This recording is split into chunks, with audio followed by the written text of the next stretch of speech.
Wondering roughly how much it'll cost to sell your house?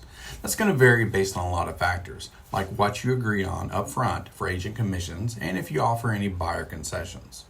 But here's a high-level overview.